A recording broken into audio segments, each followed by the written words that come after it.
Hi guys, and welcome back to Robby's English Harmony video blog. In this short video I'm going to read a comment posted by Sachin. I'm not really sure whether your name is pronounced Sachin or Sachin. I'm sorry about that, right? But anyhow, it was quite funny when I read it. I actually laughed out loud, so I'm going to read it out. Sachin has a way with words, you know, and sometimes his comments, and I have to mention that he's a frequent commentator on my blog and on my YouTube channel, right? And some of his comments are quite funny, you know. He has that ability to make me laugh, okay?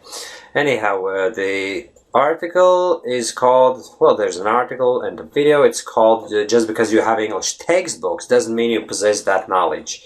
So I hope you get the gist, basically. Just because you have something, right? For instance, this book, Common American English Phrases, right? Just because I have the book doesn't mean I can actually use all these phrases. For me to be able to use them, I actually have to make the effort of memorizing them, repeating them, using them in my speech, using them while practicing with myself, and making sure I'm using them when speaking with other people, and only then I can say that I can use them, right? Just because I possess that book doesn't necessarily mean, it's actually quite the opposite, right? It doesn't mean that at all. Anyhow, the comment he posted on that article is somewhat related to that topic, and what he says is that he was told to read Editorial of English newspaper back in the day when he was in school or in college. Yeah, back in his college days, right? He was told basically to read English newspaper and mark difficult words from that newspaper editorial, and then practice it, and he was basically told that you will be fluent in English if you do that, okay? And then he says, I did that religiously for a long period of time, hoping that at some point God will see my efforts and will have mercy on me and turn on the language button, which was in off mode since birth, right? And yeah, before that he actually says that in school he performed quite poorly in across all the languages, including his native language, basically. And as we all know, the academic setting of how things are taught is quite different to what you actually need as a human being. And just because you score poorly in your native language in school doesn't mean that you're retarded or something, right? It doesn't reflect your actual ability to use the language. It's just that the way the academic setting structures, the tests and all that kind of thing, so it can be really confusing and can be no good for certain people, okay? And yeah, so he said that his language button was in the off mode, right? Referring to the fact that he was performing quite poorly in all languages in school. And honestly, I was waiting for a miracle to happen, but nothing happened for a long time. I had a big file of those editorials and word power. Basically, he'd built decent vocabulary, but I never heard those words in my daily life. And finally, a few years ago, I burned those files to ashes.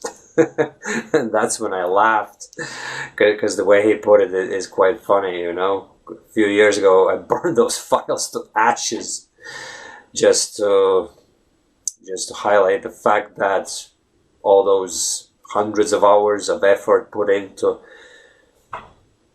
working with those newspaper editorials, kind of highlighting the words and memorizing them, was all for nothing. It was a total waste of time. And it actually resonates with me because I was doing pretty much the same thing, you know. I was reading newspapers. Well, I wouldn't say that it was a total waste of time in my case, because what I was doing, I wasn't actually aware that I was choosing this particular road. I was reading tabloid newspapers, and language used in tabloid newspapers is very simplistic. It's very simple. Pretty much the same language used by real people on the street every day of the week, okay? So the words that I was learning, unbeknownst to myself, I was choosing the right words, the right vocabulary, right? I wasn't choosing some random words. So in my experience was somewhat more positive with newspapers than Sachin's, you know, just because I chose the right type of tabloid newspaper. But the fact of the matter is that still I couldn't use those words because I was totally focused on writing them down, translating them, which obviously mixes the two, English and my native language. You know, I wasn't using English only, and all those mistakes were still made, so I wasn't progressing in my fluency department anyway. But the thing is that I went with tabloid newspapers, and that way I learned vocabulary that was somewhat helpful in the years to come, okay?